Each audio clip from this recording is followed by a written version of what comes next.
Здравствуйте всем. Здравствуйте, рад всех видеть. Надеюсь, трансляция запустилась. Напишите, пожалуйста, в чате, как меня видно, слышно. Если все хорошо, будем начинать. Так, добрый вечер всем. Ну что, рад приветствовать всех зрителей моего канала, всех, кто следит за очередным выпуском по картам Таро. Рад приветствовать вас как в прямом эфире, так и тех, кто смотрит меня в записи. Всем тоже привет. Те, кто находится в прямом эфире, имеют, скажем так, преимущество. Они могут задать свой вопрос в эфире касаемо той карты, о которой я сегодня буду рассказывать. Но, конечно, в случае, если вы подписаны на канал. Сделать это несложно, можно подписаться в любой момент, поставить колокольчик, чтобы вам приходило оповещение о том, что у меня выходит новая лекция, да. Вот, ну и само собой лайк и комментарии обязательно приветствуются, потому как это помогает развитию канала. На YouTube очень простые законы, вы ставите лайки, вы комментируете, тем самым вы показываете, что контент интересный. YouTube меня продвигает, я снимаю новые ролики, вас приходит все больше и больше, всем хорошо, всем интересно. Так и договоримся работать. Хорошо? Окей, значит, что у нас сегодня? Давайте сразу, наверное, покажем. Собственно, с чем мы будем сегодня иметь дело. Это старший аркан Таро «Справедливость» или «Правосудие». В русском варианте Таро есть два названия. Одно из них менее соответствует истине, второе как бы ближе к правде. Justice, если говорить по-английски, по-русски это справедливость, либо правосудие. Мне ближе правосудие, почему сейчас мы вам объясним.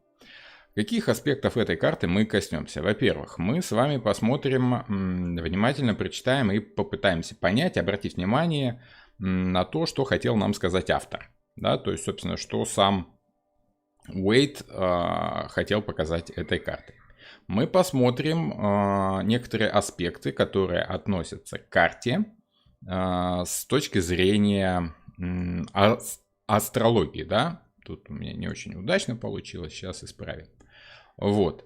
И, соответственно, мы с вами еще посмотрим, какие есть соответствия этой самой карте в мифологии древних греков, древних римлян, откуда такая символика на, собственно, этой карте, откуда ноги растут, что это значит на самом деле.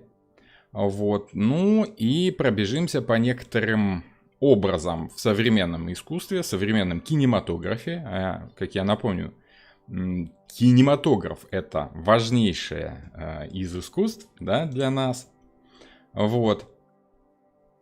И, соответственно, мы рассмотрим некие образы, которые помогут нам глубже прочувствовать эту карту. Я напомню, что мой курс направлен на то, чтобы вы прочувствовали карты Таро, а не просто заучили какие-то значения. Тем не менее, по значениям мы с вами тоже пробежимся. Вот, должен сказать, что основные практические значения карт Таро, старших арканов, младших арканов, как делать расклады, как в каких ситуациях аркан играет своими гранями, да, какое значение приобретает в зависимости от того, в какой ситуации находится ваш клиент, либо просто тот человек, который к вам пришел, да, за помощью. Вот, я рассматриваю на своем курсе групповом, который мы проводим каждый понедельник, среду и пятницу.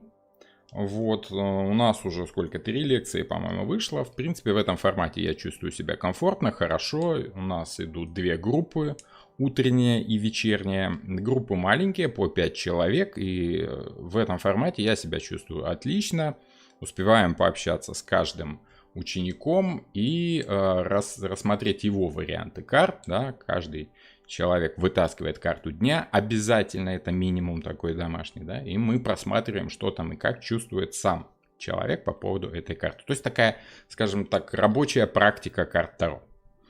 Вот. Ну а на открытых лекциях мы с вами разбираем символику и основной смысл. Вот этим мы и займемся сегодня. Ну что, я думаю, что уже можно начать. 5 минут прошло с 19 по Варшаве. Всем добрый вечер, добрый день, доброе утро. Кто из какого часового пояса смотрит, кстати, напишите, пожалуйста, в чатик будет. Мне всегда интересно, кто откуда смотрит. Вот, например, Мари пишет «Привет с крайнего севера». Передает. Очень приятно. Здорово, что меня даже на крайнем севере России смотрят. За интенсив курс благодарит. Ну, какая есть информация, такую даю. Вот.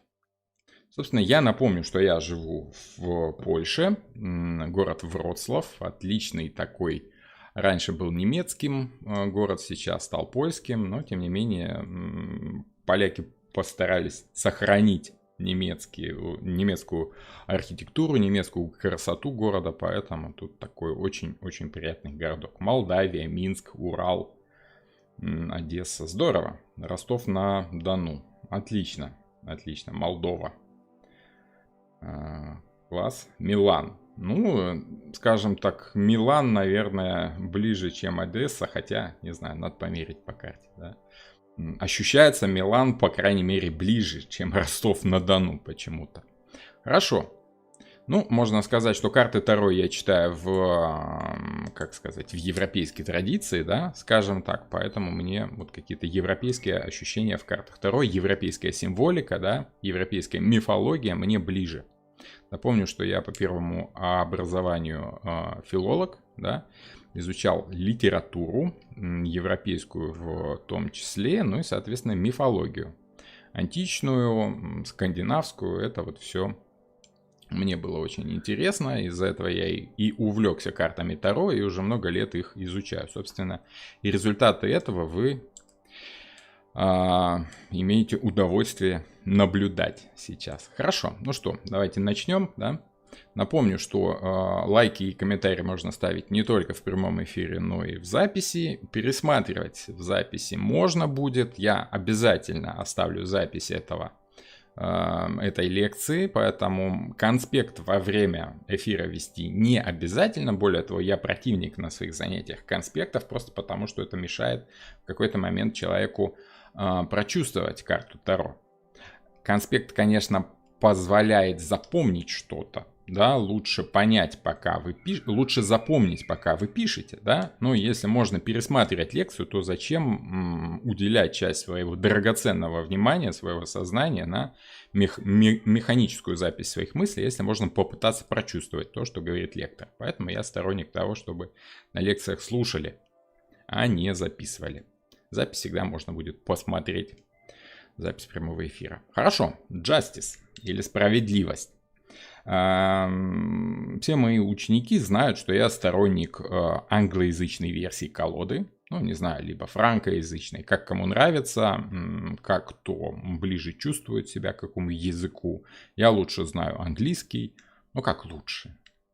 Английский я знаю, немецким я не владею, французским я не владею, поэтому, скажем так, русский, украинский, белорусский, польский, ну и английский, само собой. Вот в английском слово justice имеет более отчетливый корень понимания самого понятия, да, это юстиция, да, и мы с вами прекрасно понимаем, что такое юстиция. Это все, что связано с какими-то судебными делами, с законотворчеством, с какими-то нормативами, с директивами, вот с чем-то таким, что задокументировано, скажем так. Некая система договоренностей и является, скажем так, юстицией. И забегая вперед, скажу, что древние римляне так и звали богиню, которая ответственна была за договоренности, за соблюдение договоров, за какие-то судебные дела. Звали ее юстиция. Отсюда, собственно, и происхождение современного слова justice, английского, да, то есть тот же самый корень. Поэтому, так как карта значит в общем и целом скорее такие договорные дела, ощущение договора между двумя равными сторонами, вот, именно из-за этого я считаю, что карту следовало бы называть в русском варианте правосудие. Потому как именно это слово больше подходит к ощущению, к понятию судебной системы. А мы с вами видим ту самую Фемиду, да, с мечом и весами, которая, в принципе, и знакома нам всем по понятию правосудия. Да? Понятие справедливости, особенно в странах бывшего СНГ, да, я не любитель глубоко заходить в политику, но тем не менее жители Российской Федерации и стран бывшего СНГ, бывшего Союза, скорее идею о том, что правосудие равно справедливости, воспримут, ну, скажем так, либо с легким недоумением, либо с громогласным смехом. Да? Поэтому мы с вами знаем, что порой человеческое правосудие довольно далеко от справедливости. Но, тем не менее, у нас речь с вами идет о правосудии скорее, ну, как сказать, божественном, да, о самом принципе правосудия. То, как этот принцип осуществляется на нашей, скажем так, грешной планете, нашими неидеальными людьми, да, вот это то, как, скажем так, божественная сущность искажается в нашем материальном мире. Поэтому мы с вами можем представить себе, да, что же происходит с другими божественными идеями, другими божественными понятиями, когда оно все преломляется сквозь призму человеческого разума. Вот, немножко такой высокой философии на входе, да. Но я напомню, что о более глубокой либо более высокой философии, да, мы с вами будем разговаривать в четверг, когда мы эту карту будем разбирать более глубоко, именно в таком философском плане, да, в житейски-понимательском. Вот. Чтобы она стала как-то более понятной, чтобы вы смогли прочувствовать через какие-то аналогии, похожести, уловить разницу в этих самых значениях. Тогда будет левосудие. Ну, левосудие, да, может быть, что-то в этом роде. Что-то в этом роде. Сталкер пишет, что правосудия нет в мире здесь и сейчас, потому что римское право это для рабов. Ну, спорить не будем. Надо знать, что, допустим, в той же самой, допустим, Англии, да, средневековой Англии, в момент, когда была провозглашена знаменитая Хартия вольностей, да, Хартия прав, разделялось одно из сословий, а сословий на тот момент было 4, да, то есть это духовенство, это воинское сословие, то есть знать, король и его свита, скажем так, придворные рыцари, графья, бароны и прочее, да. Рассматривались горожане, там же были торговцы, там же были ремесленники, так скажем. В общем, все те, кто жили в городе и не имели своей земли, скажем так, да, имели только свою личную свободу. И было еще сословие крестьян. Но было не просто общее сословие крестьян. Были крестьяне, которые назывались в Англии фригольдеры или фрихольдеры. То есть люди, которые были вольными, свободными и держали свою собственную землю. Были землевладельцами, скажем так. Это то, что в нашем понимании можно озвучить как фермер. Свободный, вольный фермер. И были так называемые виллане. Это ближе всего к пониманию крепостного в дореволюционной России, да, до 1861 года, до реформы. Вот. И вот эти самые виллане не имели особых прав, считались чуть ли не собственностью собственника земли, графа, барона, либо кто там этим всем делом владел. И вот на них особо не распространялись эти права. Вот. Какие-то права распространялись, конечно, но не так, чтобы все. В том же самом Древнем Риме были разные люди. Были люди свободные и были рабы. И вот они тоже имели разные права. Но когда мы говорим о какой-то демократии, да, античной демократии, древнегреческой демократии, там, конечно, речь идет о равных правах свободных людей. Вот. С тех пор все-таки человечество несколько подросло в своем понимании мироустройства и, собственно, человеческого общества. Поэтому давайте все-таки будем понимать, что современная демократия – это дальний потомок той самой первой древнегреческой демократии. Основы, по крайней мере, суть, по крайней мере, та же. Форма может быть другая, новая, но суть примерно та же. современная свобода человека зависит скорее от его возможности умения что-то сделать, а не от каких-то внешних факторов. Да? При желании мы все можем стать миллиардерами и войти в высшую знать, если, скажем так, будем делать правильные вещи, если будем правильно поступать, быть умными и добиваться каких-то высот. Хорошо, окей. Ну, об этом сейчас не будем. Давайте все-таки глянем, что там Уэйд говорил по поводу этой карты. Символика достаточно узнаваемая. Мы с вами видим Фемиду, которая держит в руках свои основные атрибуты. Это меч и весы. Весы — это символ договора, где есть две стороны. Да? С одной стороны арендодатель, с другой стороны арендатор, да, скажем так. Вот. Ну и, соответственно, меч — это как напоминание того, что если ты нарушишь этот самый договор, тебе грозит наказание в виде, собственно, этого самого меча. Что писал Уэйд? Как он обозначил эту самую свою карту? Ой, тут я чуть-чуть неверно сделал, да? Давайте возьму маленькую паузу, чтобы поправить, буквально 1,5 минуты. Окей? Я надеюсь, что вы меня простите.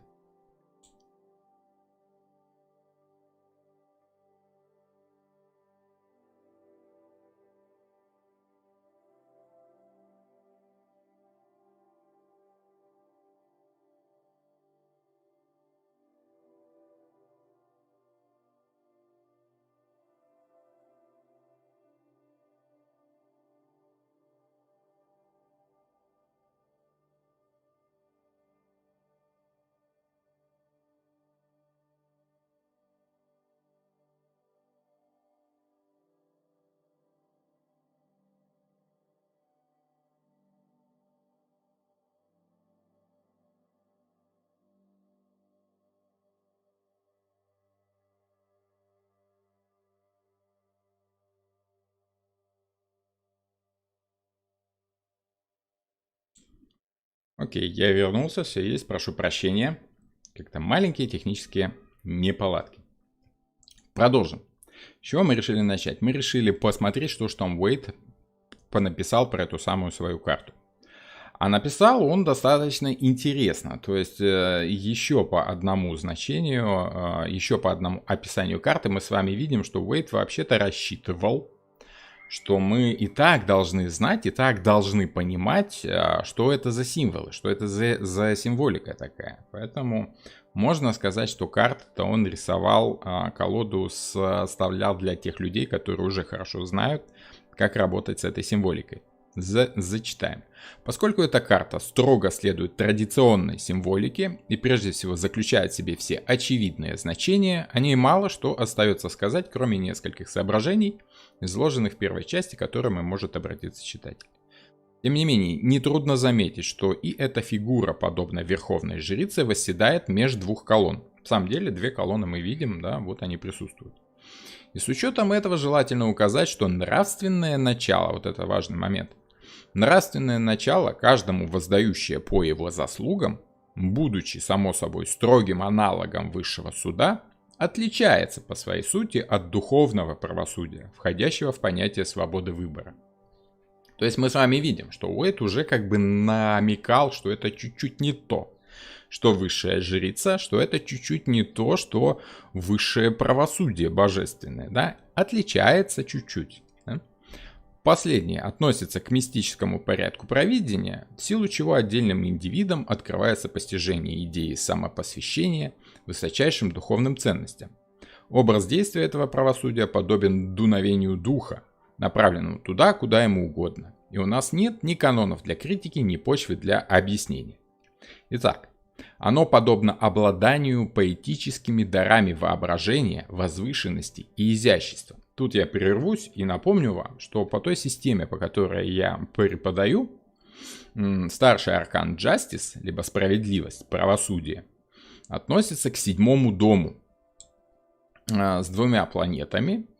Венера, как скажем так, фоновое такое ощущение.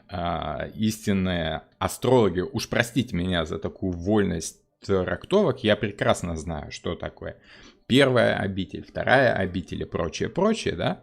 Но, тем не менее, как бы я пытаюсь давать людям понимание Таро, а не понимание астрологии. Поэтому, скажем так, с астрологической терминологией я обращаюсь несколько вольно, так, чтобы людям далеким от астрологии было как-то понятней, что и как.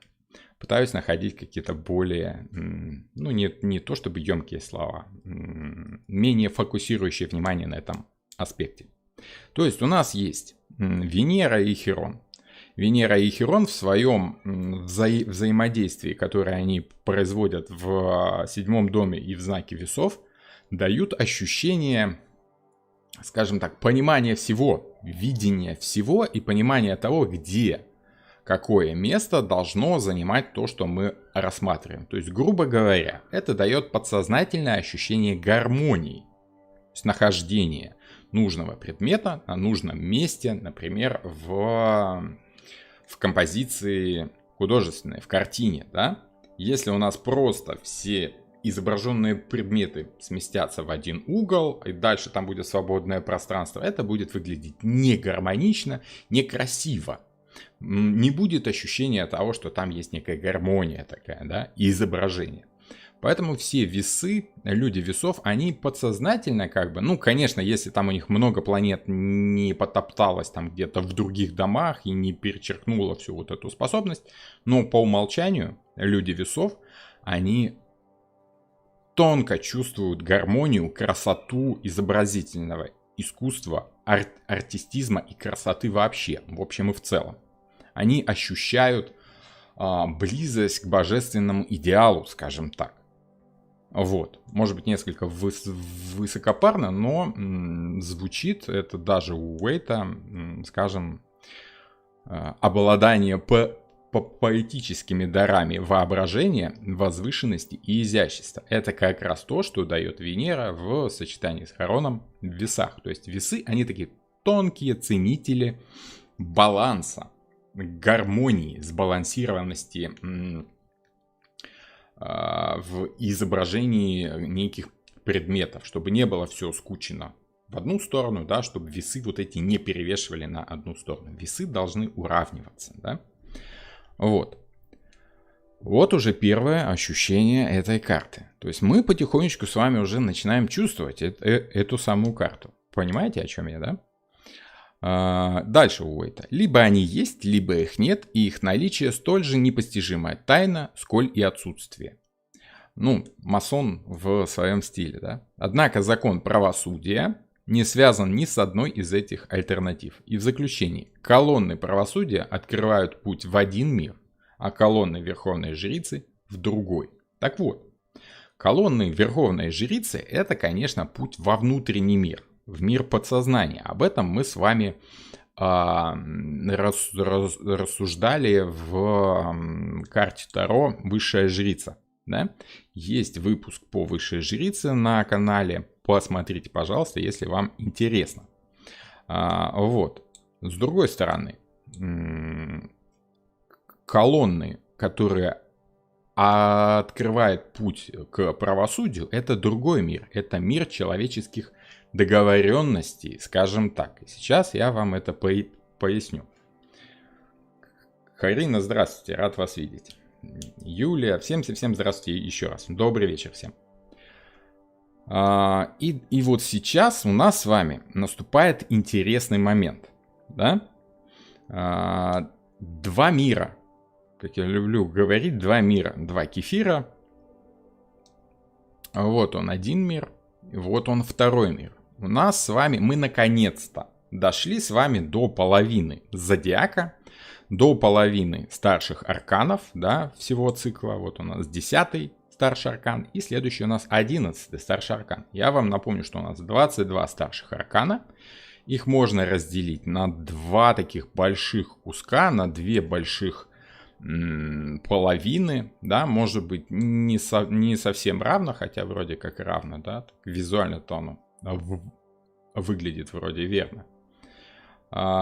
И находимся мы с вами как раз в самом низу у корней Игдрасиля, если вы понимаете, о чем я, а понимает это тот, кто смотрел предыдущие лекции по колесу фортуны, по отшельнику. Вот как раз там источник мудрости, источник корней Игдрасиля, древа жизни, мирового древа, да, и понимание законов природы, мироустройства человечества. Это то место, куда человек приходит в поисках себя, когда он заглядывает внутрь себя по отшельнику в попытках найти ответы на вопросы и приходит к пониманию того, как оно все работает, как оно все устроено, что за механизм, скажем так, управляет всеми событиями, как человеческими, так и земными, так и небесными. Да? То есть мы с вами начинаем понимать, что движение планет — это всего-навсего маркер. Это, скажем так, они происходят по тому же принципу, по которому происходит и все у нас на Земле. Они не являются причиной наших проблем. Скорее, они показывают, ну, это как больше похоже на стрелки часов. Вот те самые планеты движутся по небу и показывают нам отрезки времени, в которые удобно либо неудобно делать что-то хорошее, либо нехорошее. Да? Допустим, сейчас у нас ярчайший пример, распиаренный, да, в последние годы, это, конечно же, ретроградный Меркурий. Кто знает, что такое ретроградный Меркурий, ставьте плюсик в чат. Да? Я слышал, что это модно сейчас ставить плюсики в чат. Вот. На самом деле это байт на комменты, поэтому если можете вписать коммент, то буду рад. Вот. Но тем не менее, про ретроградный Меркурий. Меркурий в какой-то момент начинает для нас визуально якобы двигаться по небесному своду в обратную сторону, делает петлю и потом продолжает двигаться опять в директном, то есть в прямом направлении. В этот же момент у людей происходят некие проблемы со связью, с передачей информации, с путешествиями. Ну, то есть, если вы знаете, что такое ретроградный Меркурий, вы прекрасно меня поймете. Вспомните, что это такое, да? Те, кто не знает, стоит загуглить, что это такое, и вам будет интересно. Но это происходит не потому, что Меркурий какими-то другими лучами стал вас облучать с хрустального, скажем так, свода небес. Скорее, это два совпадающих события, которые неким закономерным образом просматриваются в одно и то же время. И люди делают выводы, что в тот же момент, когда планета Меркурий движется в обратном направлении, возможны такие проблемы. Но не Меркурий им причина. Движется он назад по той же причине, по которой у нас происходят эти беды, бедствия и прочее всякое такое. Вот как-то так. Когда человек начинает это понимать, он понимает, что на самом-то деле очень много всего у нас тут в этой жизни намешано, и человек слишком маленькая сущность, песчинка в этом огромном мире, который не сможет за всю свою жизнь понять и половины всей правды, которая может перед ним предстать. Это вот тот самый момент, когда он начинает понимать, что незачем пытаться разобраться во всем подряд, нужно хорошо разбираться хотя бы в том, что ты делаешь для других людей, потому что от других людей зависит твоя жизнь. Да? Поэтому отшельник, который хорошо понял себя, хорошо изучил колесо фортуны, механизм действия, он переходит в justice, в правосудие, то есть он начинает понимать, что есть другая сторона, есть другие люди, которые, в принципе, и составляют большую часть вот этого самого механизма колеса фортуны. Вот, поэтому он начинает думать о других людях. И таким образом у нас происходит большая перемена в человеческом сознании.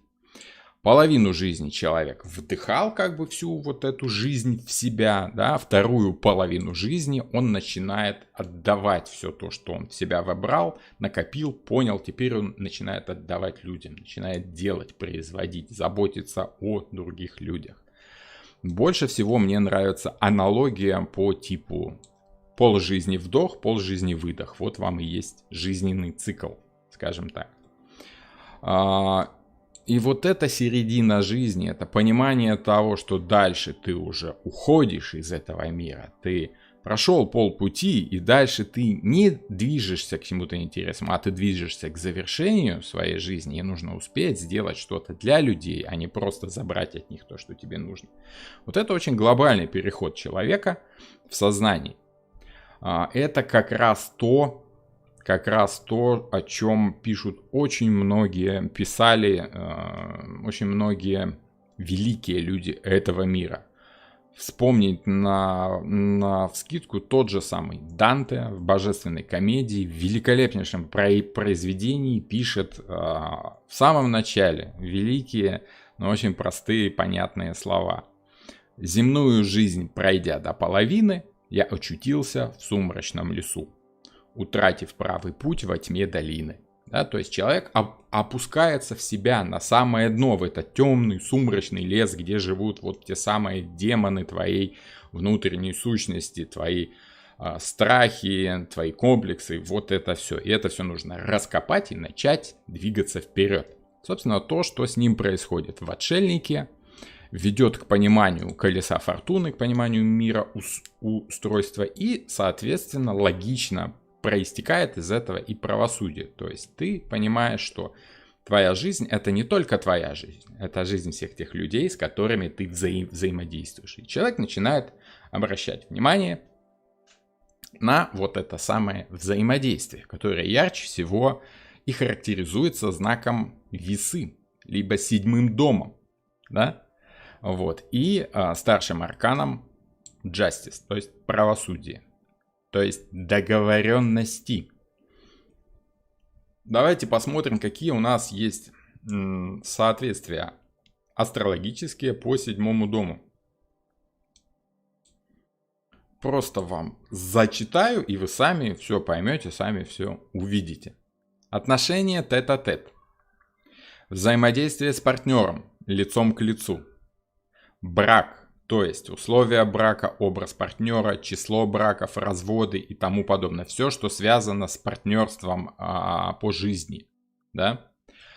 Договоры, союзы, контракты, сотрудничество, индивидуальные консультации, то есть консультации 1 на 1.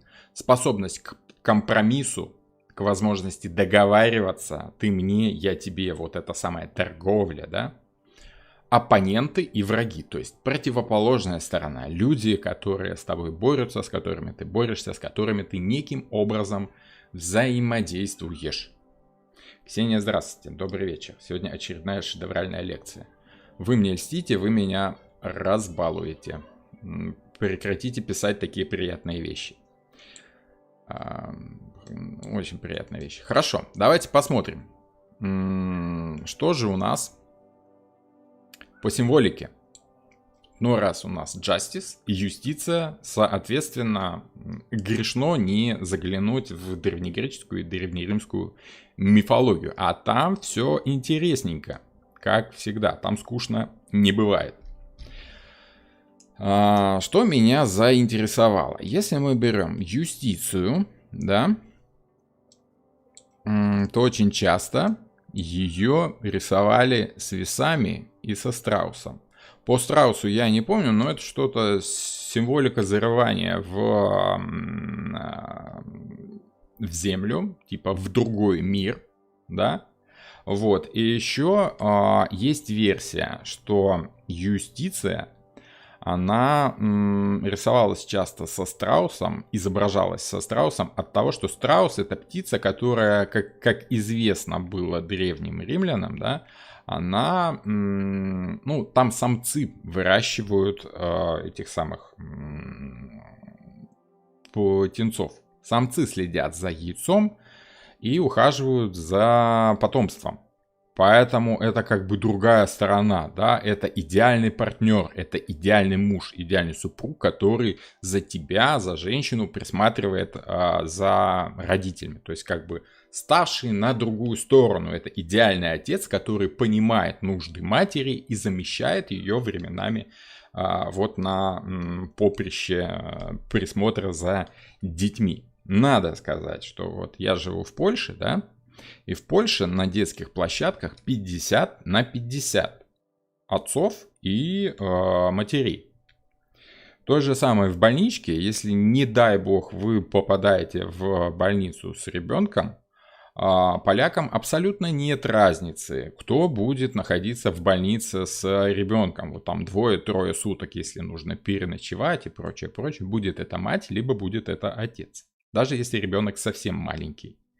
Вот. Нам, к сожалению, пришлось, и я наблюдал в польской больнице, опять же, вот этот процент 50/50. Пополам мамы и папы. Даже так бывало, что днем мама сидит, вечером папа с работы приходит и остается вместо мамы на дежурстве, так скажем. И это тут не вызывает никаких вопросов, это естественно. А когда я жил восточнее Буга, да, в Беларуси, в Бресте, там принято в больницу ложиться с матерью. И там в основном мамочки лежат в больнице. Ну, что я вам рассказываю, вы сами все знаете. Вот, это такой вот намек на этого самого страуса. Но очень часто Юстиция и Фемида изображались без меча. А вот с мечом зачастую изображалась другая богиня. Звали ее Немезида. И вот у нее уже не было весов, но были часы, либо другой атрибут, измеряющий время. То есть это символика неотвратимости наказания тому, кто нарушил данное обещание. Немезида – это древнегреческая богиня, крылатая богиня возмездия, карающая за нарушение общественных и нравственных порядков, ну то есть за нарушение закона. Само имя Немезида означает возмездие, ну то есть наказание за проступок.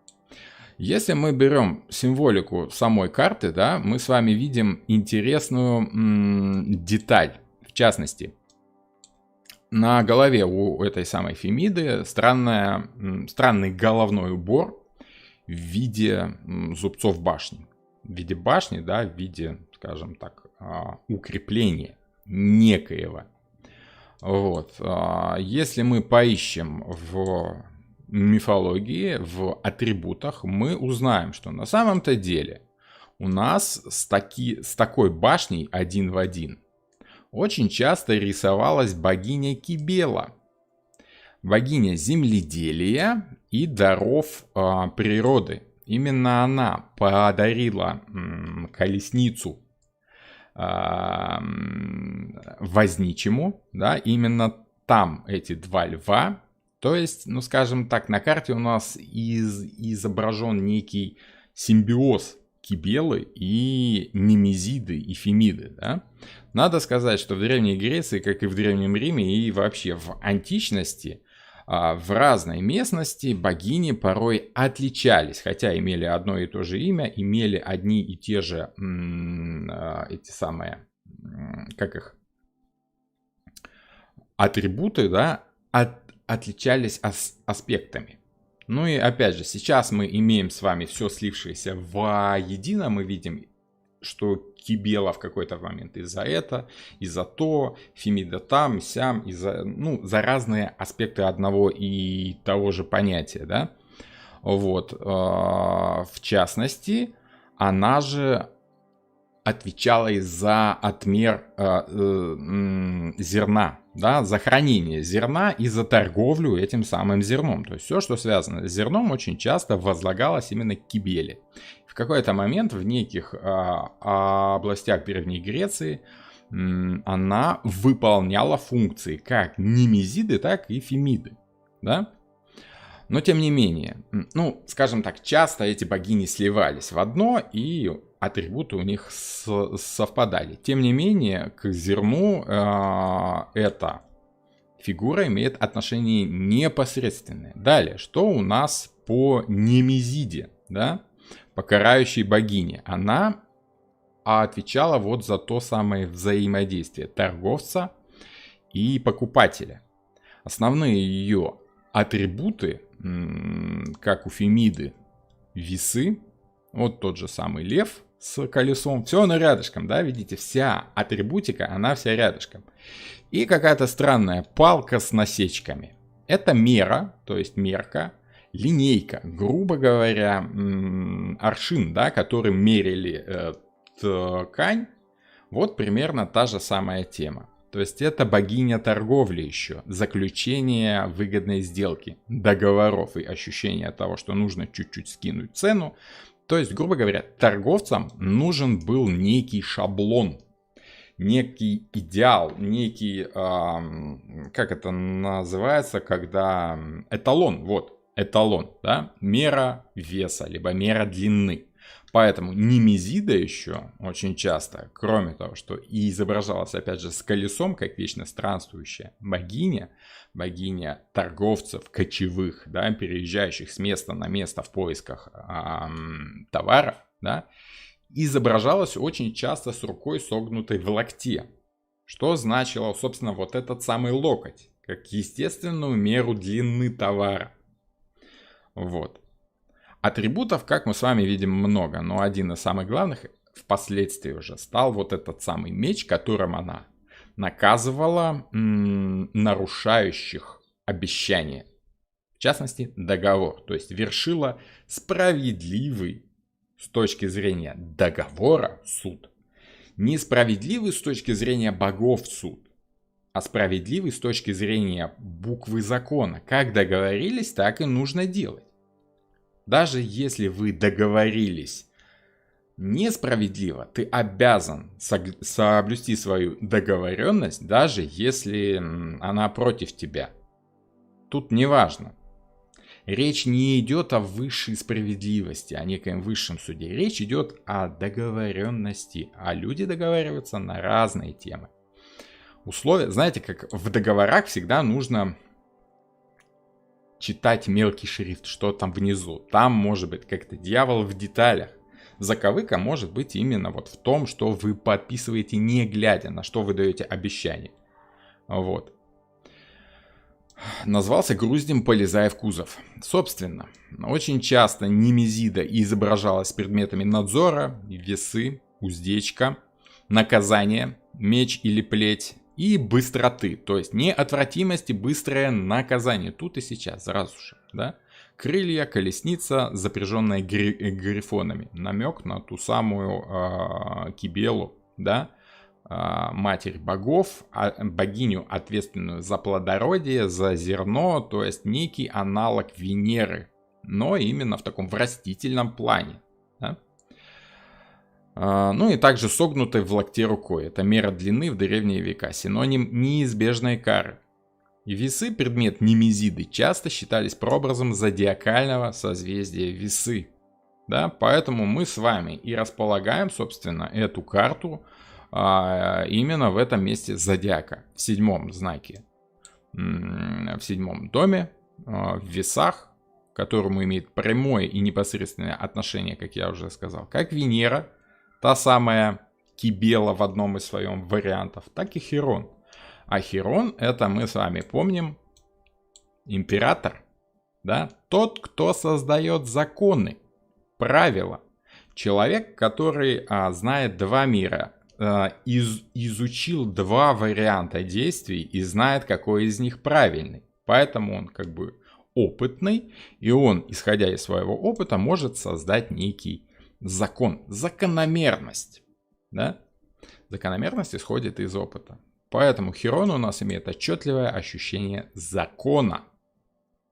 Если закон в Тельце, он, скажем так, фоном идет, да, и основная идея Тельца – это любовь к материальной жизни, плотская любовь, любовь к вкусовым, к визуальным ощущениям и в общем и целом, скажем так, материальная ориентированность, накопление материального богатства, физическое здоровье, физическая гармония, скажем так, существование в материальном мире. Вот.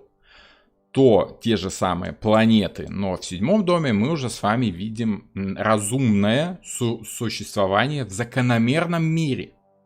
Не просто в опытном, как по Тельцу мы накапливали свой опыт. В весах мы уже осознаем, возможно, чужие правила, возможно, чужое мировоззрение. Но мы делаем это законом. И в этом плане, смотрите, чем интересен седьмой дом, И весы, в частности, мы с вами знаем, что весы — это договоренности, это партнерство, это другая сторона, когда мы, кроме своих интересов, должны думать об интересах партнера, напарника, противоположной стороны, клиента, противника, врага. Что у нас напротив? Напротив у нас Овен. Первый дом, который как раз и говорит о том, что я хочу себе что-то, я имею некая мысль, некое желание, глубоко внутри меня есть вот та скрытая, таинственная, загадочная, полупонятная истина, которую я чувствую, и если идет что-то несправедливое, то Овен быстр на расправу, если он чувствует, что он наказывает нарушителя некой высшей глубинной справедливости, так скажем. Почему овны у нас такие яркие и агрессивные по Марсу? Потому что по Плутону они чувствуют внутреннюю совесть. А совесть — это вот то самое мерило высшей божественной, глубинной, скажем так, подсознательной высшей справедливости. Вот. Поэтому тут у нас видим яркое противостояние двух ощущений. Овен — это я, а весы — это ты. Овен думает о том, что хочет сделать Овен, весы думает о том, что хочет сделать партнер. Тот же самый Овен. Слабые стороны весов — это, конечно, весы часто забывают о себе. Часто забывают о своих интересах, если они уходят слишком глубоко в интересы этого самого Овна. И вот если Овен с весами сходятся, то очень часто так бывает, что Овен начинает говорить только о себе, и весы с удовольствием поддакивают и проваливаются вот в этого Овна, забывая о себе. Из-за этого даже страдают от того, что важно что? Важна гармония, баланс. Думать нужно не только о партнере, но и о себе не забывать. Складывая мужу завтрак на работу, с собойку эту, да, либо как вот обед этот, да, важно помнить, что себе тоже нужно положить позавтракать, иначе останешься голодным. Вот весы часто забывают. А Овен часто даже и не задумывается о том, кто ему складывает эту собойку, этот самый обед. Вот таким вот образом мы с вами начинаем видеть уже более глубинное взаимодействие арканов на вот этом зеркальном, скажем так, образе, да, вот первый дом 7, второй 8, третий 9, 4 у нас указывает на Козерога, на 10 дом, и остается две линии, это Солнце и Водолей. Да, Лев и Водолей 10 и 5 дом, 11 и 5 дома, ну и, соответственно, 6 дом с Девой и 12 дом с Рыбами.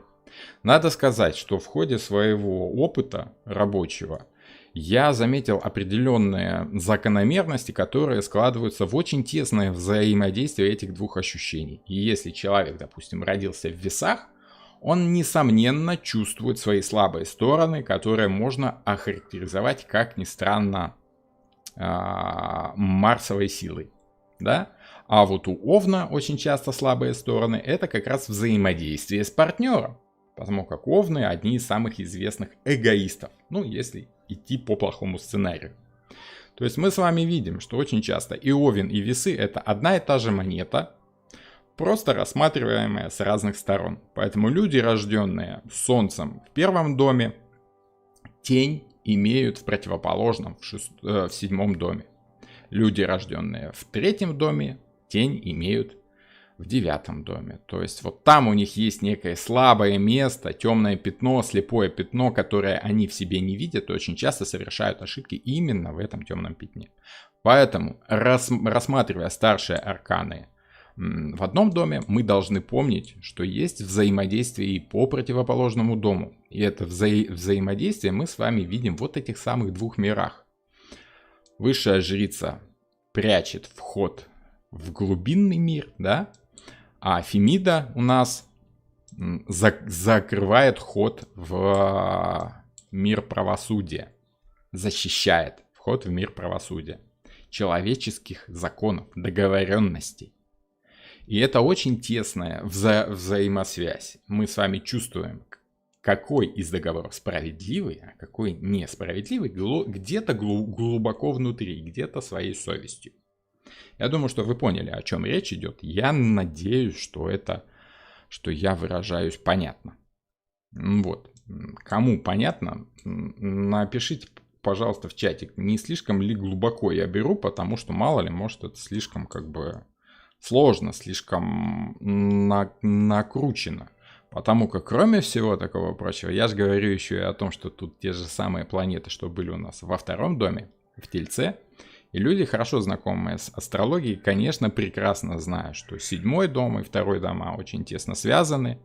Венера — это, скажем так, вернее, весы — это, скажем так, некий аспект Тельца, Телец — это некий аспект весов, ну, в общем, что-то такое вот, тесно связанное именно своим характером, своими планетами. И вся разница в них только то, что какая из планет является главной в доме, какая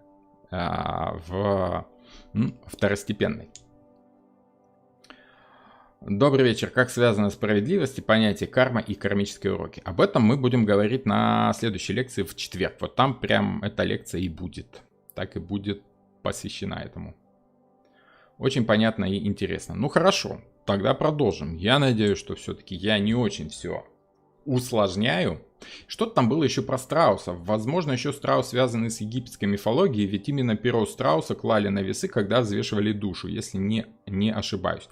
Перо в самом деле клали. Я, честно говоря, детали могу забыть. Было ли это перо страуса? По-моему, да, что-то такое было. Вот. Не уверен, что именно страус, но вполне вероятно. С весами это может быть связано вот с тем самым страшным судом, с некой такой справедливостью, да, с пониманием того, что ты сделал хорошего, плохого. Как вариант может быть, да. И, кстати, да, вот Юлия пишет, что как вариант, почему бы и да. Надо проверить. Вполне может быть, что и так. Интересно. Спасибо за этот аспект, за эту деталь. Собственно, Фемида у нас в древнегреческой мифологии богиня правосудия, у римлян это была юстиция. Иносказательно Фемида — это правосудие, закон. Поэтому justice — это в первую очередь правосудие. А справедливость там такая, как бы искусственная, скажем так, человеческая справедливость. Весы Фемиды — это символ правосудия. Собственно, до сих пор мы с вами можем видеть вот ту самую Фемиду, да, юстицию в древнеримских памятниках. То есть сейчас мы с вами имеем вот такой вот вид этой самой Фемиды, юстиции, да, с мечом и весами. То есть это симбиоз Кибелы, Немезиды, ну и, собственно, самой Фемиды. Да? Конечно, первая торговля была связана с излишками зерна и производством всяких там этих вот вещей. Что-то там у нас шумит на улице, я прошу прощения. Надеюсь, не особо мешает. Хорошо. По древнегреческой и древнеримской символике мы проехались, да? Давайте теперь посмотрим, кстати, что там у нас происходит с эфиром. Какие-то люди есть у нас вообще? Есть. Сегодня люди есть. Хорошо. Все просто замерли так в чате. Ощущение, что чат завис.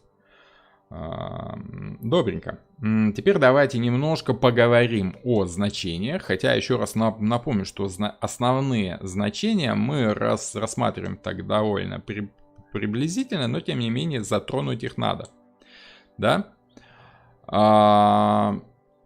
Вот более практические значения, более серьезные, более глубокие мы рассматриваем на моем курсе.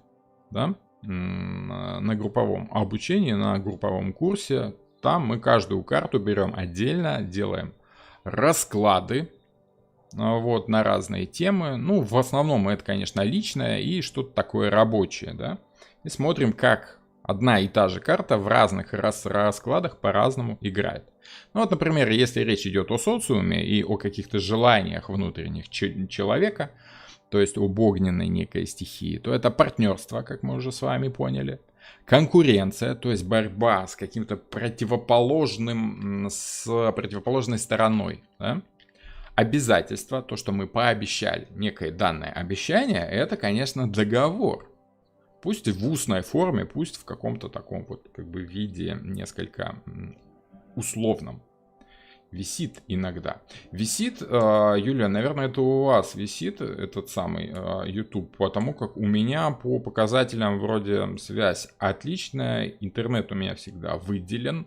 Крайне редко бывают там какие-то зависания. Сам YouTube, может быть, сам YouTube немножко висит.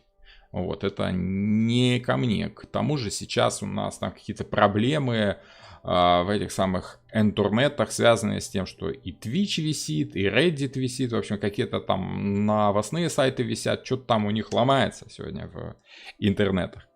Как знающие люди говорят, ретроградный Меркурий. Да, очень удобно, да, все сразу спихивать на этого несчастного Гермеса. Договора. Договора, собственно, это сама суть юстиции. Как договорились, так и нужно выполнять. Назывался груздем, полезай в кузов. Бумажная работа. Бумажная работа связана именно с тем, что чаще всего бумажная работа — это документация неких обещаний. Надо понимать, что человек воспринимает что-то написанное на бумаге как закрепленную истину, как некоего рода договоренность. Да? Мы с вами знаем, что еще 20-30 лет назад люди тому, что написано в газетах, верили искренне. Потому как, ну раз в газете пишут, значится правильно все. Вот, значится, там же они умные люди сидят там все. Вот. А если мы берем наше время, теперешнее, вот этот самый интернет, да, где каждый пишет кто во что гораст, и очень многие люди врут, потихонечку подрывает веру человека в печатное слово. Вот. Собственно, поэтому сейчас вот это значение по поводу бумажной работы и чего-то написанного потихонечку уходит.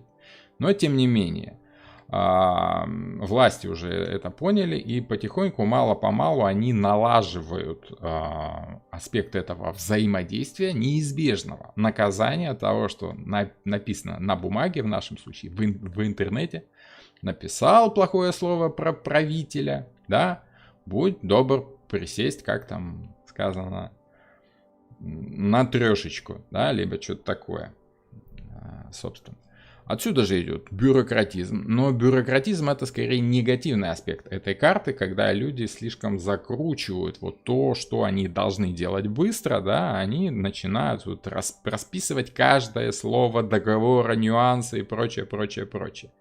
Это идет как бы, это все тянется еще из шестого дома, из Девы, с ее волокитой, с интересом, с вниманием к деталям. Хочешь не хочешь, а деталям в договоре нужно уделять внимание. Без четкого понимания Девы и отшельника вот со всем этим колесом фортуны до Justice, до Фемиды вам не добраться. Поэтому будьте добры, раз уж вы чувствуете себя в силах подписывать какие-то договора, проходить через бюрократию, будьте добры изучить детали.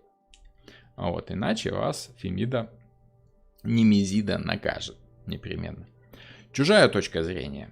Почему? Потому как у нас имеются весы, а весы — это, соответственно, другая сторона. Вот ваши интересы на одной чашке весов, вот интересы другого человека на другой чашке весов. Я думаю, что этот символ мы уже сегодня не один раз, скажем так, обмусолили.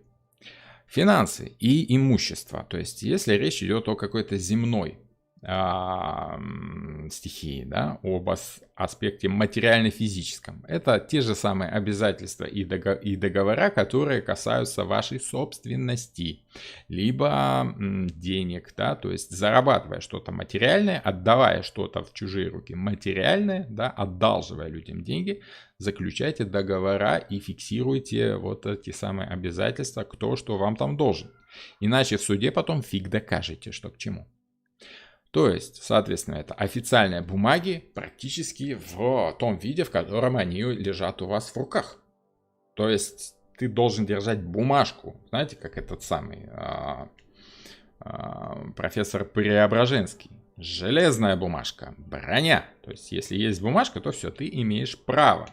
Потому что тебе это право дали взамен за какие-то твои заслуги. Вот. Соответственно, ты важный человек. Суды. Очень часто эта карта указывает на некий суд. То есть в прямом виде, но все-таки в конце концов это символика суда, это Фемида, это ее юрисдикция. Да? Вот, поэтому тут как бы комментарий и излишний. Как личность, как, скажем так, аспект профессии, это, конечно, юрист, либо представитель клиента. Ну, понятно. Тоже, собственно, сам клиент, противоположная сторона, которая заинтересована в вашем имуществе, либо в ваших финансах, либо в каком-то взаимодействии. То есть, если вы сдаете квартиру, свою недвижимость в аренду, да, вы должны понимать, что там хочет арендатор, да, и заключить с ним официальный договор. Соответственно, раз у нас тут имеется две стороны, две чашки весов на этих весах, то это еще и совместное имущество. И, возможно, даже коммунальное жилье. А коммунальное жилье — это когда вы вынуждены ужиматься в своих свободах ради того, чтобы другой человек тоже что-то мог. Одна у вас плита на 2 комнаты, соответственно, вы должны занимать только часть этой плиты, только свою половину, чтобы сосед тоже мог занять половину. То есть вы должны как-то балансировать, взаимодействовать с другой стороной, с соседом. И как там у вас все это дело происходит, да? Либо по мирным договоренностям, либо вот эта война, где каждый из соседей мстит другому за какие-то действия. Вот это самая немезида, да, уже, собственно, в негативном своем аспекте. В общем, это не личное жилье. Личное жилье у нас где? Правильно, личное жилье у нас в противоположном доме, в Овне. Овен живет один. Это мое личное, мое собственное жилье. Коммунальное жилье у нас присутствует в 7-м доме, где вы должны мириться с соседством. Договариваться как-то с соседями нужно уметь.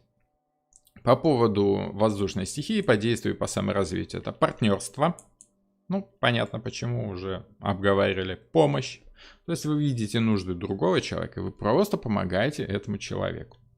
Смотрите, когда вы переводите старушку через улицу, вы не столько переводите ее ради себя, вы как бы помогаете старушке. Но с другой стороны, вы видите себя таким правильным пионером, да, который всем пример, который вот заботится об окружающих. На самом деле, конечно, каждый пионер хочет быть правильным, хорошим, поэтому он совершает правильные поступки. Поэтому Justice у нас имеет аспект как-то и своей личной выгоды тоже. С одной стороны, старушку нужно перевести через улицу, с другой стороны, это тебе тоже нужно перевести старушку через улицу, чтобы быть хорошим пионером. То есть тут такое вот как бы вроде бы двуличие, да, но оно абсолютно искреннее, оно абсолютно договорное, скажем так. По этой карте может идти такая, ну, знаете, есть такое понятие фальшивая американская улыбка. Американцы улыбаются, как говорят, фальшиво для того, чтобы как-то тебя там обмануть и прочее, чтобы завоевать твое доверие, бла-бла-бла, и вот это все. На самом деле, сравнивать, ну, тут есть такой аспект, да, что лучше, отсутствие улыбки абсолютно, как Овен, не хочу я тебе улыбаться и не буду. Да? Либо весы, которые улыбаются вынужденно, но если ты понимаешь, да, что улыбка как бы направлена на то, чтобы тебе стало хорошо, то тебе все равно становится чуть-чуть приятней. Да? В общем, хоть какая-то улыбка лучше, чем отсутствие. Худой мир лучше хорошей войны. Понимаете? Вот так вот. Эмоции и личная жизнь. Справедливость по эмоциям — это глубокое внутреннее ощущение того, что, ну, справедливость — это то, как работал, так и заработал. Да? Это не какая-то высшая справедливость божественная. Это как ты относишься к человеку, так и человек будет относиться к тебе, и, соответственно, ты будешь чувствовать некое умиротворение, да, и какую-то гармонию эмоциональную. Вот. Это принятие чужих желаний и, конечно же, официальный брак. Официальный брак. Почему именно официальный брак? И какая есть разница между браком официальным и традиционным? Давайте посмотрим. Официальный брак — это брак, заключенный на бумаге, подписанный там в ЗАГСе, грубо говоря, либо там в ратуше в городской, да, в муниципалитете, все зависит от того, где вы живете. Вот. И, соответственно, там, где есть печать, подтверждение того, что ваш брак законный, что свидетели видели, свидетели слышали те обещания, которые вы дали друг другу. Вот. Это, скажем так, задокументированный факт вашего взаимодействия. Это брак официальный. А вот брак традиционный у нас находится в иерофанте. Да? Где каждый человек понимает, что нужно выходить замуж так, как наши там деды, прадеды, мама с папой, вот мужчина и женщина. Это традиционный брак, как у дедушки и бабушки, как у прадедушки и прабабушки, как 200, 300, 500 лет назад люди замуж выходили с целью какой? С целью продления рода. Поэтому традиционный брак чаще всего идет вот по иерофанту, либо по влюбленным. Ну, чаще все-таки по иерофанту. А вот брак официальный, пусть и не традиционный, это всегда справедливость. Это договор. И если в Калифорнии вы видите карту Justice, это может значить и нетрадиционный брак. Потому что он у них законен, он у них юридически обоснован. Теперь вы чувствуете разницу? Юстиция — это договор. И договариваться вы можете о чем угодно. Вы можете договориться о том, что два мужчины могут создавать семью, признаваемую обществом. А традиционный — это вот тот самый иерофант. Это верность традициям. Это как отцы, деды, прадеды. То, что для них было хорошо. Есть некая база знаний, что вот мужчина, женщина — это хорошо, да? Соответственно, вы должны следовать этим традициям. Вот такие дела пироги у нас с традиционным и с нетрадиционным браком. Думаю, что вы поняли. А какую чакру означает справедливость? Я не очень по чакрам, честно говоря. Я не восточник, поэтому чакрами не увлекаюсь. Мне этот аспект не очень интересен, поэтому чего-то внятного, умного я вам вряд ли смогу сказать по поводу чакр. Я вообще не особый любитель смешивать восточную и западную традиции, потому как мировоззрение там несколько разное.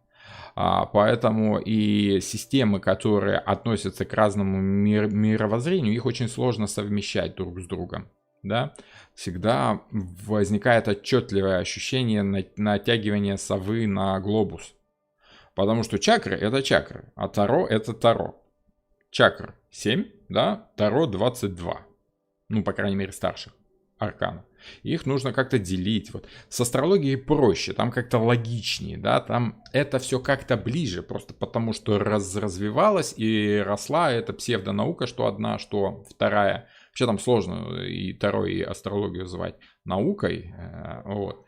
Но тем не менее, будем называть их псевдонауками, да, дисциплины, да, скажем так. Они росли вместе рядышком и пересекались очень часто, и тарологи очень часто были астрологами, по крайней мере, взять тех же самых масонов, они все это сплетали очень-очень тесно. Но впоследствии стали проникать и восточные традиции, да, и каббала, и вот те самые чакры, да, и джиотиш, и прочее, то, что шло с востока уже где-то с конца 19-го, начала 20 века, там прям был такой глубокий интерес. Поэтому, скажем так, я не особо смешиваю чакры, йогу и карты Таро. Надо сказать, что одно из самых странных колод Таро — это Таро Ошо, да, Ошо Дзен Таро, или как там оно зовется. Ну, такой себе. Мало того, что личность самого Ошо, да, как-то такая она странноватая, да, вот. Тем более как-то Таро к Ошо привязывать, это искусственно. Ну, люди связывают разные системы, это их право, если им это близко, то окей. Но мы с вами говорим о Таро европейской традиции. Вот это, наверное, два самых главных слова в моем курсе. Это европейская традиция. Вот. Правосудие, кармическая карта. Об этом, Ира, мы будем говорить в четверг. Да, на рассмотрении justice, справедливости, в таком более глубоком философском аспекте. Там мы поговорим и о смысле жизни, и о луче миссии, и о кармическом уроке, и прочим. Хорошо, теперь давайте, наверное, один из самых интересных моментов моих лекций — это образы в современном искусстве. В частности, кино. Почему кино? Почему именно голливудское кино? Хотя есть много интересных деталей, нюансов и в европейском кино, и в восточном кино, и в кино на восточные темы, и это мы тоже сегодня рассмотрим. И в российском кино тоже есть очень интересные, хорошие фильмы, в которых эти образы представлены очень богато, очень выпукло, очень объемно, скажем так, яркими красками прорисованы. Вот давайте сегодня глянем. Зачем я вообще это делаю? Потому что с помощью этих образов карта Таро чувствуется лучше. Я могу много говорить, много раз сказать слово «сахар», слаще во рту у вас не станет. Но если я дам вам кусочек этого самого сахара, то, положив его на язык, вы тут же почувствуете то, о чем я говорю, без нужды много раз повторять вот само это слово, которое, тем более в разных языках, имеет еще и разные формы. Там сахар, там шуга, там еще что-нибудь такое, цукер, да. И они, конечно, похожи, но очень часто мы понять друг друга не сможем. Что нас объединяет, это вкус этого самого сахара на отдельном языке, да? И вот эти вот образы, это то, что мы чувствуем напрямую своей собственной душой. Образы в кино, когда мы за ними следим, мы ощущаем те же самые эмоции, которые ощущают эти люди, да, мы как бы подключаемся к ним, мы переживаем их эмоции. Таким образом, мы глубже понимаем эти образы, мы глубже их прочувствуем. Нам нет необходимости что-то думать головой, мы напрямую ощущаем. Вот эти самые образы. Поэтому в картах Таро. Карты Таро вообще очень образная штука. Визуальное, поэтому очень важно визуальное искусство. Если мы с вами говорили вот о русскоязычном кино, о русском кино, да, о кинематографе, первый же фильм, который я вспомнил по поводу того, как там помогает один брат своему другому брату, и где идет яркая игра вот этих образов, прям отчетливых, это культовый фильм «Брат». Надо сказать, что первый фильм гораздо лучше второго, потому как второй там уже какой-то, там совсем лубок такой идет, да, совсем уже как-то так, снятый ради денег. А вот «Брат» — это философская притча, и Балабанов, конечно, режиссер, да, он, конечно, скажем так,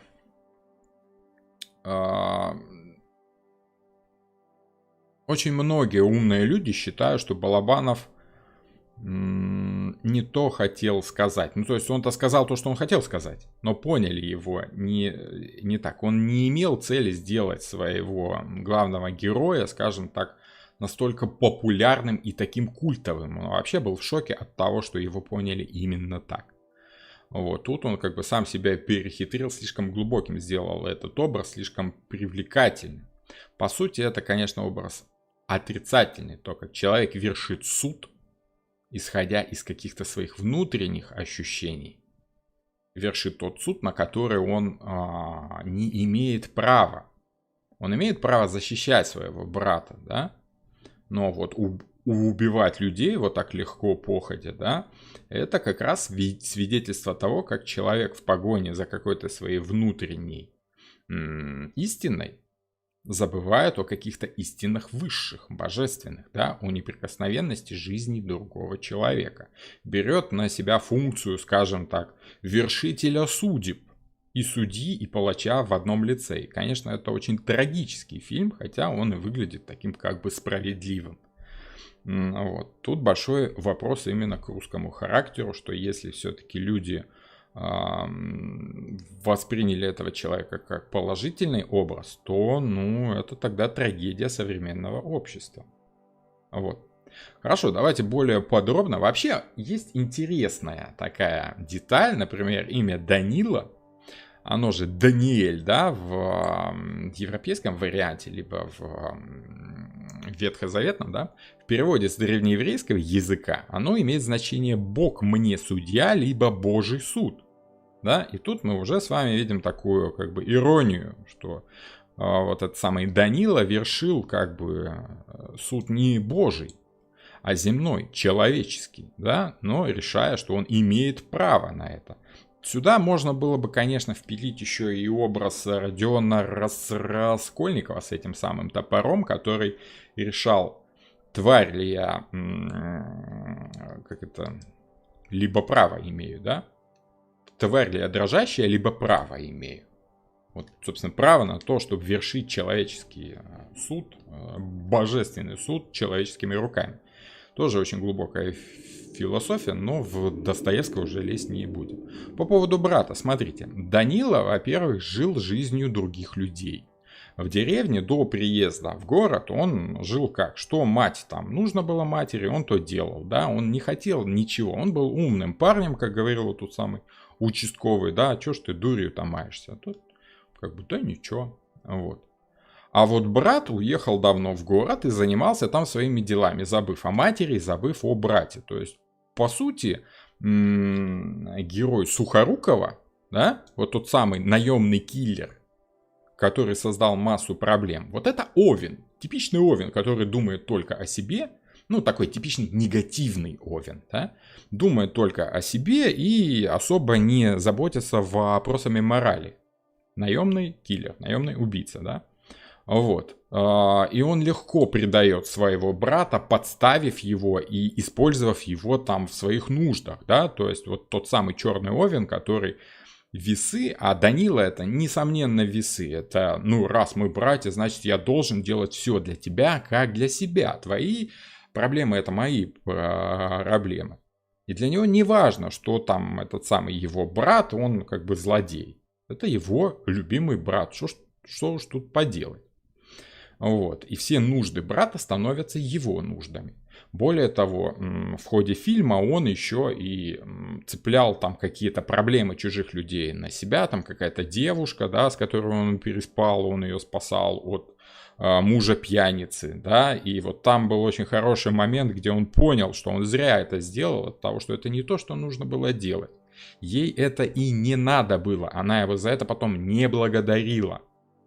Вот, поэтому вот там он явно ошибся. Вот. В общем, фильм очень глубокий, очень философский и такой, как бы, он показывает, как человек может быть одинок без того, кому он хочет служить, да, кого он должен поддерживать. Вот с братом он сразу ожил, он там что-то начал делать, да, и по сути он-то потом этого брата и вытащил из, ну, чуть ли не там не из петли и прочее такое. Вот, очень серьезный такой образ, надо сказать. Еще один киллер, наемный, вершащий справедливость, но уже в каком-то своем понятии. И это такой вот романтизированный образ наемного киллера. Опять же, почему наемные киллеры очень часто связаны с темой некой справедливости, да? Потому как противоположность это тот самый Овен. А наемный убийца сам по себе, тот, который убивает ради денег, это, конечно, черный Овен. Да, это вот такой злой, нехороший, тот, кто может тыкнуть тебя копьем просто потому, что он хочет, просто потому, что ему это выгодно. Он ради себя это делает, ради денег, чтобы себе стать богаче.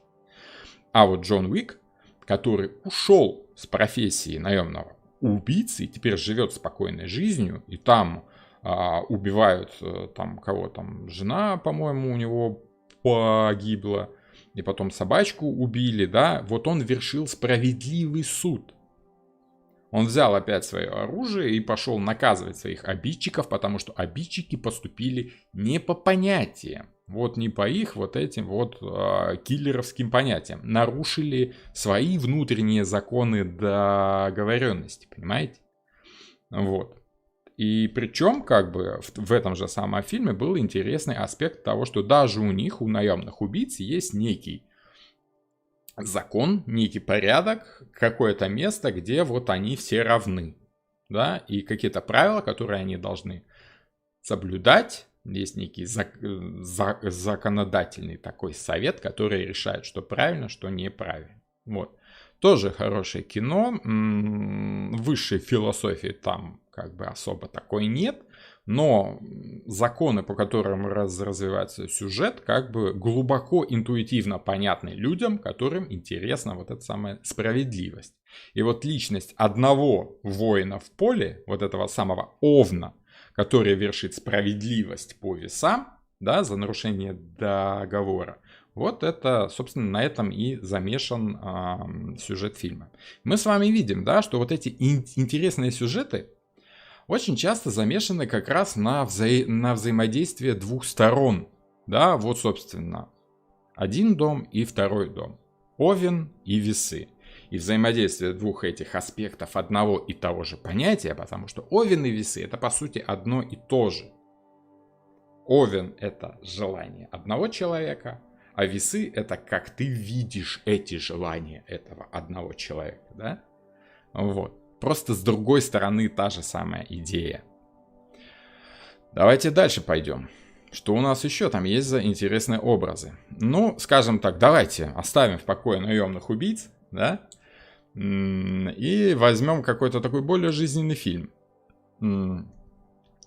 Претендент на несколько, на 6 или 7 номинаций Оскара и выигравший фильм одну из номинаций, в частности, лучшая женская роль. Джулия Робертс в образе Эрин Брокович. Фильм, собственно, так и называется. Эрин Брокович. Кто не видел, очень советую. Это фильм где-то 97-го года, что-то в этом роде. Интересный фильм. В чем основная фабула? Юристка. Да, уже чувствуете, да, весы, justice, юстиция. Юристка нашла себе работу в юридическом, в какой-то фирме, да, и занялась каким-то малоинтересным делом. Даже не за деньги, а просто потому, что как-то надо было этим заняться. И, соответственно, попала в ситуацию, где некая фирма сливала какие-то химические отходы, да, в сточные воды. И городочек рядышком, эти жители начали серьезно болеть именно из-за того, что вот этот завод сливает эти вот сточные воды. И, соответственно, начала отстаивать их права в суде. Дело сложное, но разные аспекты. И она забросила всю свою личную жизнь ради того, чтобы окунуться в это дело. То есть она заботы людей этого городка, она там с ними беседовала, она там всем этим глубоко прониклась, да. Она чувствовала заботы людей этого городка, вот этих несчастных жителей, как свои собственные. Вот это идеальные весы. Яркий образ весов, который забывает о себе. В личной жизни там были у нее сложности. У нее было там то ли 2 детей, то ли сколько, я уж не помню. И она была разведена к тому всему прочему. Познакомилась с интересным парнем, такой брутальный байкер, да, который начал присматривать за ее детьми. И вот я не помню точно сюжет, но то ли он с ней сошелся, то ли разошелся, как-то там, ну, были сложности в том плане, что еще один из моментов был включен в то, что ее личная жизнь разваливалась из-за того, что вот этот байкер не очень-то хотел жертвовать своей личной жизнью ради ее детей, присматривать вот за ее детьми, пока она жертвует своей личной жизнью ради работы. И вообще тема карьеры и жертвованием семьей ради работы в теме американского кино, она такая очень богатая. Ну, я думаю, что вы навскидку можете вспомнить пару фильмов, где вот жена пилит мужа за то, что ты там пропадаешь в полицейском участке там целыми днями, сутками, да, а твои дети вот спят, отца не видят. Вот. И вот эта тема следования долгу, обещанию, ты дал долг, ты дал слово, у тебя есть долг, ты должен его соблюдать. Вот это ощущение justice, справедливости, правосудия, данного тобой обещания, договора. Ты обещал кому-то, и вот эти интересы кого-то ты соблюдать должен. Либо ты это делаешь, как Эрин Брокович, либо как вот ее бойфренд, как бы думаешь, а надо ли тебе это вообще, взвешиваешь, как бы, чем ты жертвуешь. Тема жертвования у нас будет в следующей карте. В повешенном. А повешенный это, конечно, жертва. И забегая вперед, скажу, что повешенный это тот самый Один, который приносит в жертву сам себя, самому себе. Там вообще все запутанно, но очень интересно. Вот, фильм хороший, советую. И если «Брат» — это такой тяжелая философская притча, да, но в такой форме боевика. И если Джон Уик — это скорее боевик, да, с легким намеком, просто сюжет вот идет по этим же рельсам, но там глубокой философии, ну, она есть, конечно, в таких сюжетах всегда есть философия, но ее надо расшифровывать, надо раскапывать. Еще один интересный образ напарника, партнера и помощника, в роли которого очень часто весы выступают, это Сэмюэл Гэмджи. Фанаты творчества профессора, да, то есть Джона Рональда Руэлла Толкина, я без сомнения отношусь к фанатам, да, то есть к поклонникам творчества великого писателя, великого филолога, да. Вот, собственно, этот образ. Главный герой у нас, конечно, Фродо. Он несет кольцо. Это его бремя, это его прелесть, да, это вот его долг. Это то, что должен делать Овен. У него есть идея, и он эту идею проводит в жизни. Он должен пройти этот путь и сделать что-то сам. Много раз говорит Сэму: нет, Сэм, это моя ноша, это моя задача, я должен сделать это сам. Спасибо, конечно, за помощь, но я сам. Все сам. Даже есть какой-то момент, где он пытается убежать от этого братства кольца, бросить их где-то, чтобы не вовлекать в опасность, да, и я сам должен отнести это кольцо. Единственный, кто успевает за ним последовать, это тот самый Сэм. Вообще он в путешествие-то пошел ради того, чтобы помочь своему хозяину. И в этом плане тут есть очень интересный аспект. Современные люди как бы жалуются, от чего вот это вот, что за дружба такая, да, вот у Фрода с Сэмом, что он за ним так посунулся, чего вот они какие-то... Тут пахнет нетрадиционностью. И какой-то такой вот, как там было, фильм еще, то ли «Голубая гора» или как, что-то такое, да? «Горбатая гора». Пахнет горбатой горой. На самом деле нет. По сути, это отношения по типу вассал-сюзерен, которые были понятны людям, которые жили в викторианской, ну, само собой, в средневековой Англии, но и в викторианской, и в поствикторианской Англии тоже.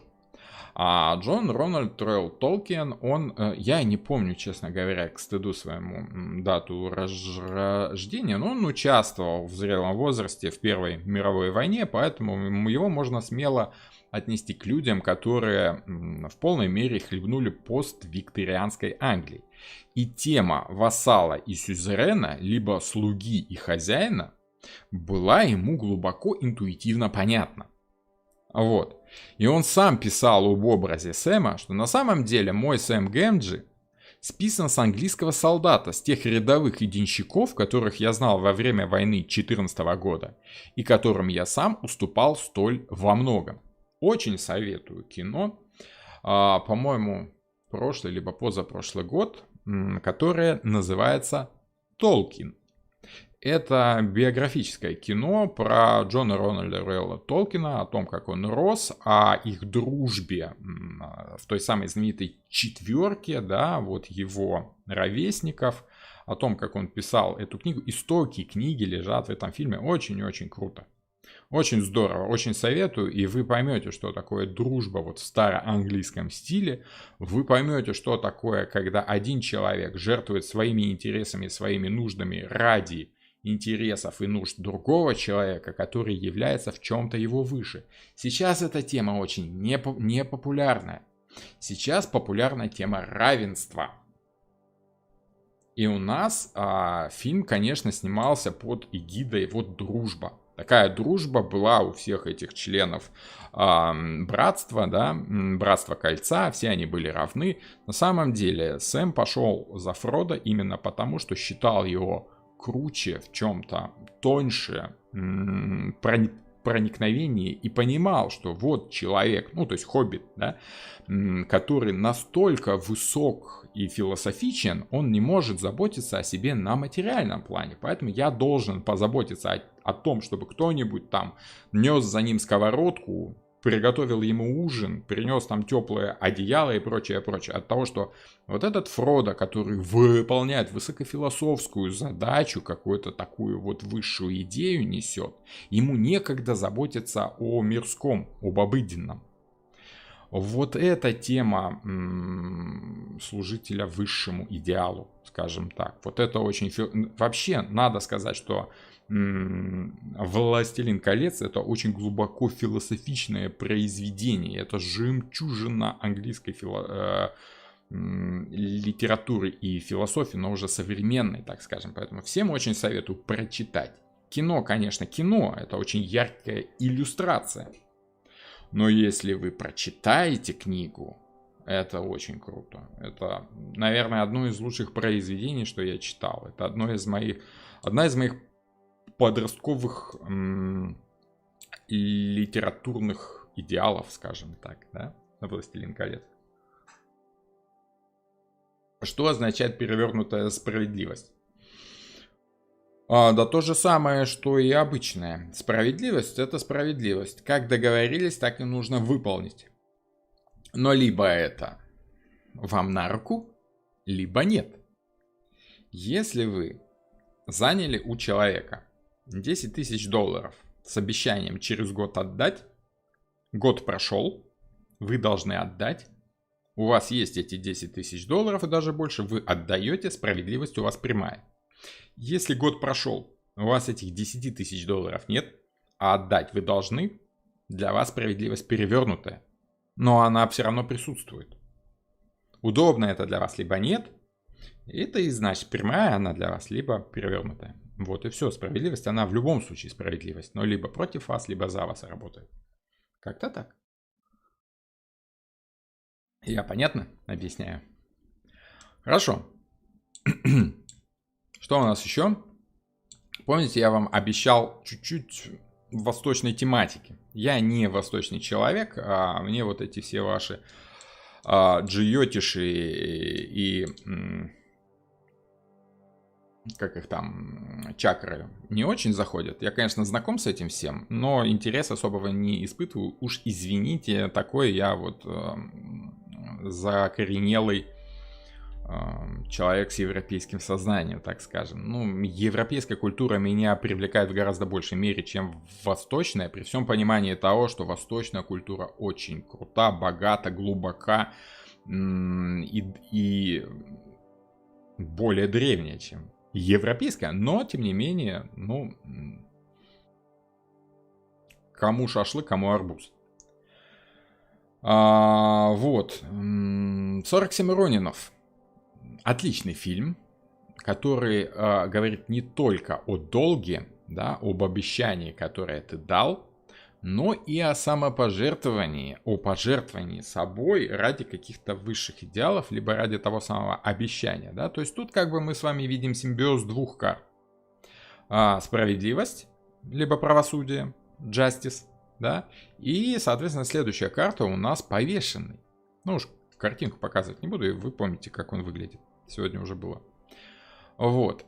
Но мы сегодня с вами говорим об аспекте правосудия, то есть об данном обещании. Кто такой Ронин и почему фильм называется «47 Ронинов»? Сюжет, для тех, кто не смотрел, я кратенько перескажу. Да? Есть некий владелец земли, богатый человек, у него есть дочь, которую хочет взять в жены некий злой герой такой, да, вот, приближенный императора. Вот. И он обманом убивает вот этого самого именитого человека, будущего своего зятя, таким образом пытаясь забрать себе его дочь в жены. Самураи этого самого невинно убиенного становятся ронинами. То есть, кто такие ронины? Ронин — это самурай без хозяина. Человек-воин, потерявший смысл жизни, потому как смысл его жизни — это служение хозяину. И, соответственно, если самурай допускал смерть своего хозяина, да, он либо становился Ронином, то есть человеком без имени, который просто где-то там скитался, да, либо должен был совершить сиппуку, то есть, ну, вот это самое харакири, да. Но если самурай, то есть Ронин, считал, что он может отомстить за своего хозяина, он должен был вершить правосудие, добиваться справедливости, справедливого суда над убийцей, либо совершить это самое правосудие самостоятельно, убив, собственно, убийцу. И весь фильм замешан на том, что вот эти 47 Ронинов, да, они пытаются наказать вот этого самого злого убийцу. Очень красивый фильм, там присутствует много всяких образов. Это вот этот главный как бы антагонист, главный злодей, это без сомнения Марс, который просто берет себе то, что он хочет, не гнушаясь разными грязными, ну то есть обманом и убийством, да, подговаривает его к этому. Замечательная такая обаятельная колдунья, да. Вот, и без сомнения, это черный аспект высшей жрицы, да, с разными глазами, колдунья, которая, вот, собственно, наслала безумие вот на хозяина усадьбы, да. Вот, там же присутствует и император, который догадывается, но у него нет доказательств, и он верит все-таки своему подданному, да, своему приближенному, и у него есть некие правила. И он отстаивает эти самые правила и говорит, собственно, нет, если вы не признаете, вы должны уйти. Да? Собственно, вы теперь ронины, изгнанные из этого всего дела. Вот. И забегать вперед не буду. Надо сказать, что император впоследствии, в конце фильма, по-своему был справедлив. И вознаградил этих ронинов, собственно, за что я уж не буду делать спойлеры, чтобы вам было интересно смотреть, но фильм очень красивый, я очень советую вам этот фильм посмотреть, чтобы было более понятна тема справедливого и несправедливого договора, обещания данного своему хозяину, следования этому обещанию даже под страхом смерти. Собственно, сама тема смерти, сама тема, как это, насильного брака, где ты не хочешь идти замуж за этого самого Овна, но должна выполнить обещание, данное там отцу, либо и императору и прочее, прочее. В общем, очень глубокий и интересный фильм. В конце концов, посмотрите, это просто красиво. И вот понятие долга чести для самурая, для ронина, да, это вот как раз вот эта самая справедливость, это самая Фемида. Если есть закон самурая, правила самурая, то должен ему следовать до самой смерти, даже если это значит твою смерть. То есть, ну вот, дал слово, нужно его соблюдать. Вот такой великолепнейший фильм. Но, конечно, там очень много замешано еще и на теме самопожертвования. И вот эту тему мы с вами уже будем разбирать в следующей лекции, которая у нас будет через недельку опять во вторник. И будем рассматривать уже повешенного. Кто его повесил, почему он висит вниз головой, вот, и прочее, прочее. Почему у фигуры именно красная одежда и корона из 3 зубцев? Корона в виде башни — это намек на отсылка к Кибеле. Кибела носила точно такой же головной убор. Вот об этом говорилось чуть-чуть ранее.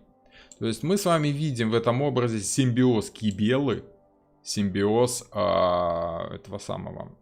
симбиоз Кибелы, Немезиды, ну и, собственно, который потом и вылился в образ Фемиды, либо Юстицию у древних римлян. Об этом я говорил уже раньше, можно чуть-чуть перемотать повыше.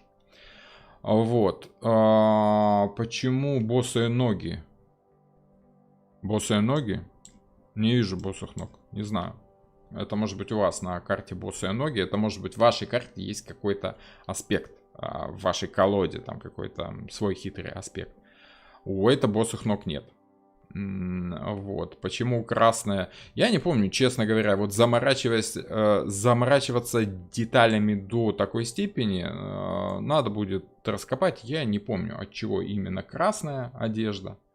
Вот. По поводу короны с 3 зубами, с этими зубцами, я уже сказал, что это намек на Диметру.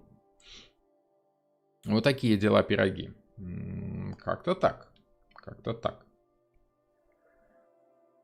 Госпожа Закон. Госпожа Закон, да, может быть, и так ее можно назвать. Закон. Но закон это, я бы скорее сказал, закономерность и договоренность. Потому что юстиция это именно аспект закона, который говорит о договоренности. Сам закон это что-то, то, что давляет над тобой. А юстиция это когда то самое, когда ты договариваешься с кем-то, с какой-то стороной. Тут уже личный аспект идет. Фильм здесь негритят может быть перевернутой справедливостью? Не думал об этом. Не знаю. Может быть и нет. Надо посидеть, подумать, пересмотреть кино, перечитать. Лучше, конечно, не кино смотреть, лучше читать первоисточник. Это всегда более объективная информация. Поэтому 10 негритят лучше, конечно, читать. Вот. Но я не думаю, что как бы там есть какая-то высшая философия. Вот. Какая-то высшая идея. Вот. Если покопать, может быть и есть. Не знаю. Не думал на эту тему. Такие дела, пироги. Хорошо. Ну что, по практическим значениям мы с группами, с утренней и с вечерней группой мы будем добираться через несколько недель к этой карте, потому как у нас по каждой карте идет по одному занятию. На прошлом занятии у нас вот как раз мы начали с шута. Надеюсь, что всем понравилось. Ну и дальше, собственно, вот эти открытые лекции, они скорее как, ну как скажем, как учебник, да, который можно иметь в открытом доступе. А мой курс, который групповой, вот он скорее практически какое-то понимание этих самых карт. Ну как, интересно было? Если интересно, делайте, что там на YouTube положено делать. Ставьте лайк, комментируйте, делитесь этим видео, смотрите и пересматривайте. Наслаждайтесь, пусть у вас все будет хорошо, и увидимся с вами в четверг.